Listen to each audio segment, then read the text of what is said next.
This is the story of how I helped some friends move to Dallas. Let me introduce you guys first. Dance. This is Grant. Grant and I whipped this hoe all the way from Detroit to Dallas. This is Ben. He was super grateful for our help. BAM! Grant and I split the drive, taking turns over an otherwise uneventful ride. Get out of the road! I promise you he's mad. He's just listening to Drake. I see these guys want some zins. After listening to Fiend 122 times, we finally made it to Buc-ee's in desperate need of a refuel. This is Nate, by the way. What's your review on Buc-ee's? Ben's roommate. Buc-ee's. What about you? Welcome back to the YouTube, guys. I've taken probably 2 pictures this whole trip so far. We've been pushing that U-Haul to the limit, banging that bitch off the rev limiter for probably about 6 hours. It's time to refuel. Fried chicken. Throw some low-octane fuel in there. We got another 6 hours to go. Refueling is exactly what we did. We actually refueled several times. After listening to Fiend another 119 times,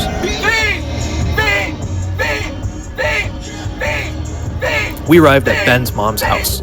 The house was absolutely gorgeous and the decor awoke something inside of me. After everybody went to bed, I set out to document some of my favorite parts of the house. These photos did not come out well, although I did get a thumbnail out of the set.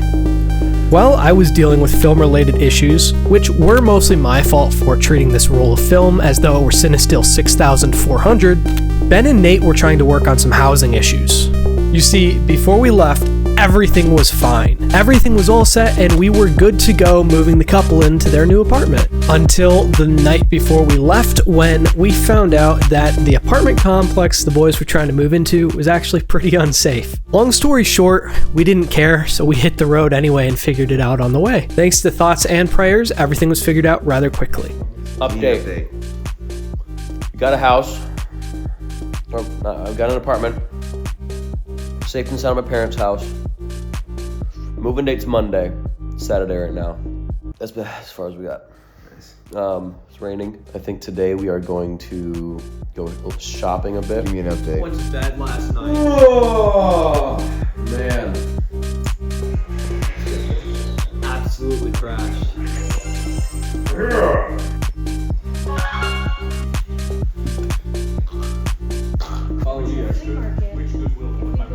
Oh, I forgot someone. This is John. He came down with us too, but he drove with Nate most of the way. We had a couple of days to burn, so we went thrifting. The first store was a bust, but there was this cool old truck outside. And I took a photo from an angle that just makes you think, ouch. Lost in Arkansas. How do we already lose them? Next, we all went to a flea market where Ben and Grant immediately got lost. There they are. Man, that looks like your car. I know. It looks exactly like your car.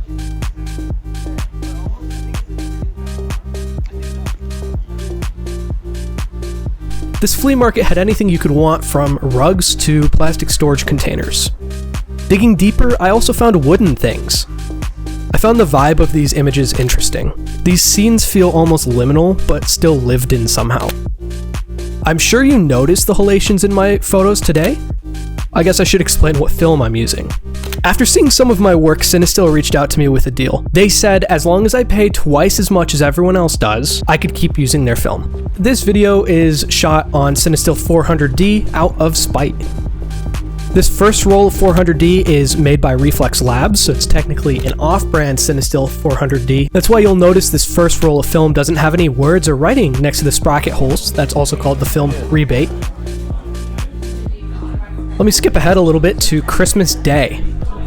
I woke up to a cease and desist from CineStill. They cited awful pictures and called me a disgrace to the film photographer community, but I don't have a picture of that. It actually makes me pretty sad because I was almost done with this roll of CineStill 400D on my Mamiya 6x7. You'll notice 2 other things about this film. The first is the strange blue fog over most of the images. That was my fault. I develop all of my film and I've been reusing the color stabilizer / final rinse for a little bit too long. These blemishes would probably go away if I took the time to rinse the rolls again in some distilled water. I haven't really had time for that and this video is already super delayed because I got super sick. The second thing you'll notice is how unforgiving this film has been to me. I've shot a lot of CineStill 800T and it used usually has a lot more data in the shadows. I've noticed CineStill 400 always has a lot blacker of shadows. There's not a whole lot of information if you underexpose the image. It has a lot less flexibility. All right, back to the edit. We visited this cool cowboy store and I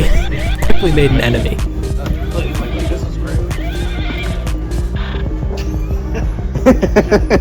What's so funny? I think you're fine. Oh, there you go. To that with my old riding around. Yeah.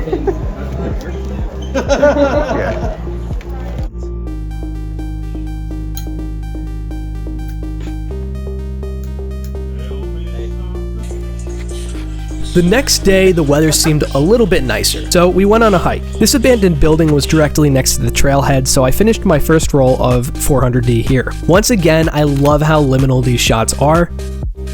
They're nice and warm, too. It makes it feel like Nate is trapped in some kind of horror movie. The last shot on the roll felt more like an album art than anything. It kind of felt like opening a CD or a record and looking at like the picture that didn't make the first cut, but like when you open it, it's the second one. It's kind of what this felt like. I wasn't paying attention because I don't want to know what to expect. I want this all to be a new experience. I want to not know what's coming, turn by turn, making decisions the natural way. Just trying to make it home. You know what I mean? Natural way. Just trying to make it home. And just like that, we were hiking. Exploring the hills of Arkansas with a roll of CineStill 400 C&D.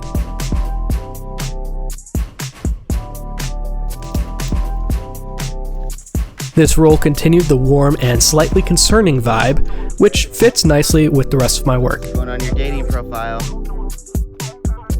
I'm gonna tag you on Instagram.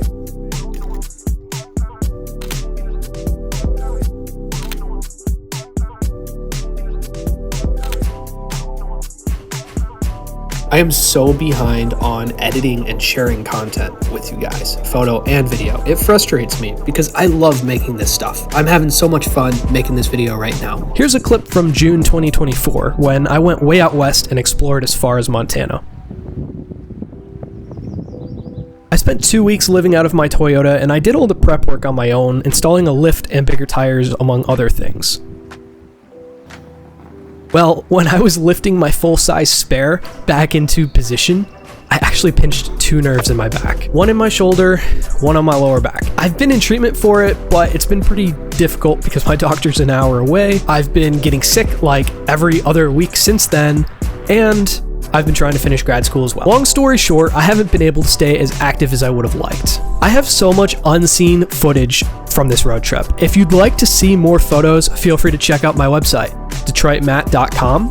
While you're there, you can also look at my film development services. I will use fresh chemicals in your stuff, don't worry about it. I don't value my work as much as I value yours. I also have a bunch of discount codes on my website. I can get you a discount at Dehancer, Moose Knuckle Off-Road. I can also get you $10 off at Reformed Film Lab. I'm not actually affiliated with them, but it's just like if you use my code, I'll get $10, and if you use my code, you'll get $10, and it's kind of cool.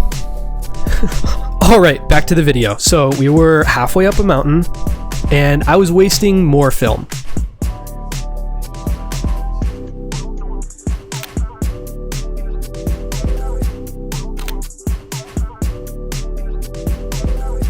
We got to the top, and this crazy fog rolled in. Here's what I captured.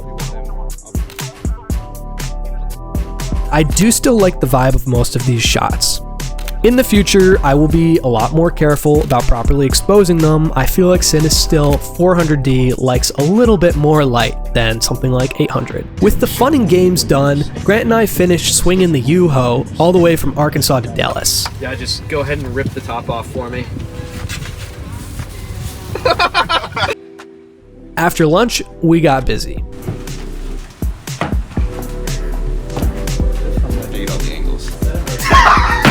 I'm sorry. Sell that for $5.99 on the internet. I snapped this photo and we dumped the U-Haul faster than your first girlfriend did you. Turn it off. It's dripping on me. It's dripping on me. Getting sticky. Run into these people. do they have a train? Like, what's happening? How many STDs do you have to get before you have less time? I made pizza for the bros, and then we went to Dallas for the hoes. Dallas is, I guess, interesting. We got a little bit lost, but I ended up finding a few solid shots during our visit.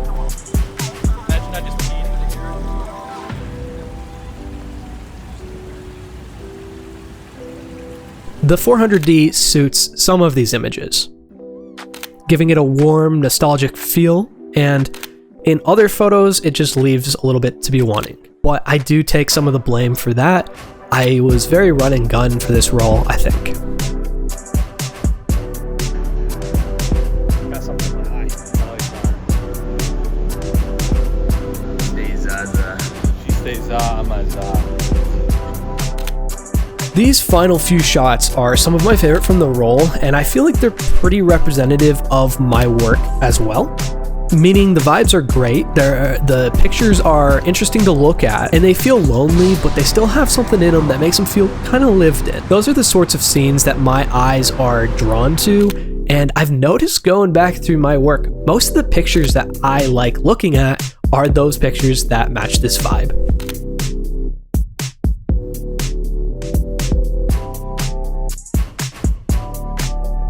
Here's a couple more examples of that style from some recent projects.